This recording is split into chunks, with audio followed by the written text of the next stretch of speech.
связи с военной агрессией России против Украины и втягивания оккупированной территории Беларуси в войну, Народное антикризисное управление поддерживает решение Светланы Тихановской о принятии полномочий, предоставленных ей белорусским народом в результате президентских выборов в 2020 году по отстаиванию независимости и национальных интересов Республики Беларусь.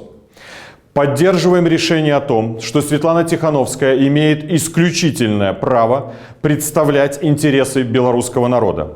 Я, Павел Латушко, и команда Народного антикризисного управления поддерживают решение Светланы Тихановской о формировании переходного кабинета как органа национальной власти Республики Беларусь. Сограждане, белорусы, я обращаюсь к вам оказывать посильное сопротивление оккупационной власти.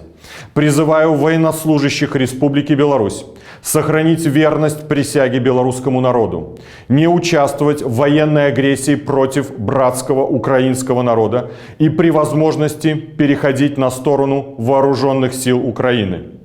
Помните, что приказы Лукашенко не имеют юридической силы и являются преступными.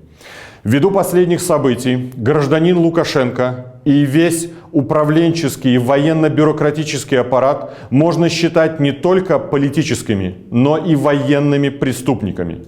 Призываю все национальные демократические силы Республики Беларусь поддержать данное решение и выступить единым фронтом в защиту суверенитета и независимости Республики Беларусь и начать формирование национально-освободительного движения нашей страны.